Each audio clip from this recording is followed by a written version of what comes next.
باہر جانا چاہ رہے ہیں, ملک کے حالات, دیکھو ملک کے حالات ایسے ہیں کہ لڑکے باہر بھاگ رہے ہیں. بھاگو, منع نہیں کیا, کمانے کے لیے پوری دنیا اللہ نے ہمارے لیے حلال کر دی. صحابہ بھی پوری دنیا تجارت کے لیے گئے نا, مکہ مدینہ میں تو نہیں بیٹھے رہے, وہ شام جاتے تھے, کہاں کہاں جاتے تھے. تو اس سے نہ کوئی عالم آپ کو منع کرے گا, نہ کوئی بزرگ آپ کو منع کرے گا, بلکہ میں تو اس کی ترغیب دیتا ہوں, بھائی اگر باہر کما سکتے ہو تو یہاں سے نکلو, کیونکہ اس کا آپ کے کنٹری کو فائدہ ہے. ڈالر آئے گا, ریمیٹنس آئے گا تو ملک ترقی کرے گا. ابھی جو ہم زندہ بچے ہوئے ہیں ان لوگوں کی وجہ سے ہی بچے ہوئے ہیں جو باہر سے کما کما کے بھیج رہے ہیں. ان لوگوں نے کچھ گھر بنا لیے, کچھ چیزیں بنا لی ہیں. لیکن میں آپ سے ایک گزارش یہ کرتا ہوں کہ اپنے ملک سے محبت نہیں چھوڑو, ملک کو بدنام مت کرو. آج کل لوگ باہر جانے کی ترغیب تو دے رہے ہیں, لیکن ترغیب کا اسٹائل یہ ہوتا ہے کہ پاکستان کو صبح و شام برا بلا کہتے ہیں, وہ یہ ملک اس قابل نہیں ہے کہ یہاں رہا جائے. یہ اسٹائل غلط ہے. اپنے گھر کو کوئی بھی برا نہیں, گھر کے حالات خراب ہیں تو ہم نہیں ٹھیک کرنے ہیں نا.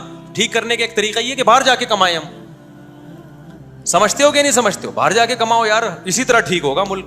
ہمارے والے حکمران تو ٹھیک کر نہیں سکتے, تو آپ باہر جاؤ, کماؤ, اور یہاں کما کے بھیجو, اپنی فیملی کو سپورٹ کرو آپ.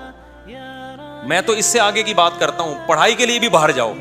میں نے دیکھا ہے جو باہر جا کے پڑھے ہیں وہ ملک کی بھی زیادہ اچھی خدمت کر رہے ہیں. تو پڑھائی ہے باہر, تو پڑھنے کے لیے نہیں جا رہے ہوتے, عیاشی کے لیے جا رہے ہوتے ہیں, اور انلیگل طریقے سے جا رہے ہوتے ہیں. اور وہاں جا کے اتنی بعض دفعہ اتنی کچھ کوئی ایبلٹی, کوئی قابلیت, کوئی ہنر نہیں ہے, دھکے کھا رہے ہوتے ہیں وہاں جا کے. اس سے بہتر تو اپنا ملک تھا پھر. تو آپ پہلے کسی سے مشورہ لے لو کہ میں باہر جانا چاہتا ہوں, تو اگلا کچھ سمجھدار ٹریول ایجنٹ سے مشورہ نہ لو, وہ تو اس کو ویزا لگا کے بھیجے گا آپ کو باہر. کسی پڑھے لکھے سے مشورہ لے لو کہ بھائی میں باہر جاؤں, وہ آپ کو بتائے گا بھائی باہر کوئی سرخاب کے پر نہیں لگے ہوئے, وہاں پہ کوئی جنت الفردوس نہیں ہے. وہاں بھی اسی شخص کے لیے ٹھکانا ہے جس کو پہلے سے کچھ آتا ہو یا کچھ کرنے کی صلاحیت ہو اس کے اندر. گٹکے والا وہاں جا کے تو سوائے گٹکوں کے, اور وہاں گٹکا بھی اتنی آسانی سے نہیں ملتا, اور برباد ہو جائے گا, عیاشی میں پڑ جائے گا, برباد ہو جائے گا. ابھی تو ایک بھیڑ چال بھاگے جا رہے ہیں, تو وہاں جا کے پھر بہت ٹینشن میں آتے ہیں بہت سے لوگ. بہت سے باہر جا کے خوش بھی ہیں, لیکن بہت سے باہر جا کے شدید ٹینشن میں بھی ہیں کہ یار ہم نے وہ کہتے ہیں پہلے گھر میں کم از کم روٹی تو ملتی تھی نا, بے روزگاری کے باوجود. وہاں روٹی نہیں ملتی آپ کو. اگر آپ کچھ کرو گے تو ملے گا, نہیں کرو گے تو برباد ہو جاؤ گے.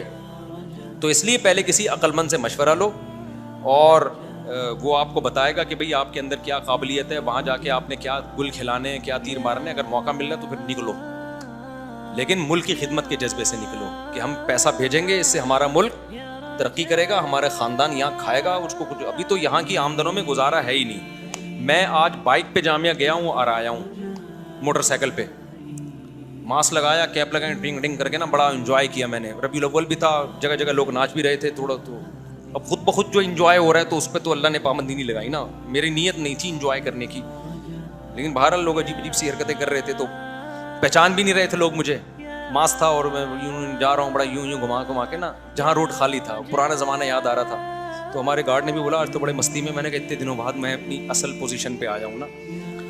تو کتنے کا پیٹرول ڈل گیا؟ 300 روپے کا پیٹرول. ابے میں نے کہا یار 300 روپے کا اتنے سے سفر میں پیٹرول؟ تو اس نے کہا مفتی صاحب آپ کو پتہ نہیں پیٹرول کہاں پہنچا ہوا ہے. 300 روپے کا 20 کلومیٹر ہوگا. تو میں نے کہا 20 کلومیٹر میں 300 روپے کا پیٹرول پھک گیا. تو اب جس بیچارے کی 40-50 ہزار روپے آمدن ہے, جو یہاں سے شارع فیصل بائک پہ جا رہا ہے, وہ تو ٹرک کے نیچے آ کے مرے گا تھوڑے دنوں میں. وہ تو ٹرک کے نیچے آ کے مرے گا. اس کو تو خودکشی سے بچنے کے لیے کہا جائے گا باہر دفع ہو, یہاں باہر جا کے کچھ کما, تو یہاں کیا کر رہا ہے تو.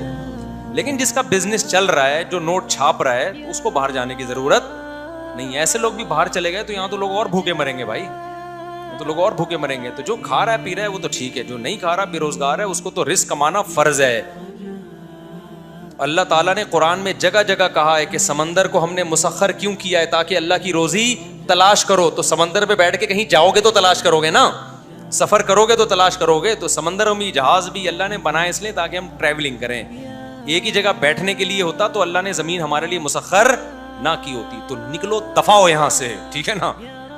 غربت کرو نا, ہمارے سامنے بیٹھ کے مت رویا کرو, دفع ہو جاؤ یہاں سے, کما کے بھیجو یہاں پہ. لیکن وہاں جانے کے کچھ سائڈ افیکٹ ہیں, وہ یہ کہ ماحول بہت زیادہ برا ہے. اب تو یہاں کا بھی بہت زیادہ برا ہو گیا, اب تو سب جگہ ایک ہی جیسی ہو گئی ہے, لیکن تھوڑا وہاں جا کے نیکریں چڑیاں بہت زیادہ نظر آنا شروع ہو جاتی ہیں. تو پاکستانی جب جاتا ہے نا تو وہ عجیب سا اس کا دماغ ایک ہفتے تک خراب رہتا ہے, اس نے یہ منظر کبھی دیکھا نہیں ہوتا.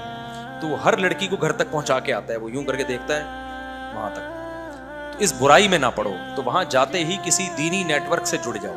اچھا وہاں کے دیندار بھی یہاں والوں سے زیادہ ہی اچھے ہوتے ہیں, میں نے اکثر دیکھا ہے. جو وہاں دیندار ہوتے ہیں نا پر یہاں سے زیادہ اچھے ہوتے ہیں وہ, کیونکہ وہاں بیچ کا آدمی چل نہیں سکتا. وہاں برائی کے ذرائع اتنے, یا تو ادھر لڑک جائے گا یا ادھر لڑک جائے گا. تو وہاں جاتے تبلیغ جماعت سے تعلق قائم کر لو, علماء مشائخ سے تعلق, مسجدوں سے اپنا تعلق جوڑ لو, تو پھر بہت زیادہ اچھا ہو جائے گا. تو ہم نہیں منع کرتے آپ کو باہر جانے سے, لیکن ہم کہتے ہیں کہ جو یہاں کما رہا ہے اس کو جانے کی ضرورت نہیں ہے, جو نہیں کما رہا اس کو چاہیے یہاں سے پہلی فرصت میں دفع ہو جائے. لیکن غریب آدمی جائے کیسے؟ بینک اسٹیٹمنٹ دیکھی جاتی ہے سب سے پہلے. جس کے پاس 25,000 پیٹرول کے پیسے نہیں ہیں اس کو باہر کا ویزا, وہ اتنے نیک نہیں ہے کہ غریبوں کو گلے لگائیں. آ جاؤ بھی, جو غریب ہیں ہم وہ کہتے ہیں تیرے پاس پیسہ کتنا ہے, اسٹیٹمنٹ جمع کرانی پڑتی ہے پھر جا کے ویزا لگتا ہے, سمجھتے ہو. اور وہ سچی مچی کا پیسہ دیکھتے ہیں, جھوٹی موٹی کبھی نہیں دیکھتے. بعض لوگ یو کے جانے کے لیے ایک دم اپنے دوست سے کہا 1 کروڑ روپے میرے اکاؤنٹ میں ڈال دے, اس سے یو کے کا ویزا نہیں ملتا, ہمیشہ کے لیے ریجیکشن مل جاتی ہے اس سے. وہ دیکھتے ہیں کہ شکل سے لگ رہا ہے دکان پکوڑوں کی ہے, اکاؤنٹ سے لگ رہا ہے کہ باتیں کروڑوں کی ہیں. تو ان کے ہاں ایسے بیٹھے ہوئے ہوتے ہیں انجینئر جو آپ کی شکل دیکھ کے اندازہ لگاتے ہیں کہ اس شکل پہ یہ اتنے پیسے جچتے بھی ہیں کہ نہیں جچتے. تو جھوٹی موٹی کے پیسے مت دکھاؤ, سچی مچی کے دکھاؤ. بہت زیادہ باتیں ہو گئی آج, کیونکہ چھٹی کا دن تھا تو آپ لوگوں نے بہت خون پی لیا میرا, میری جان چھوڑ دو. وما علینا الا البلاغ.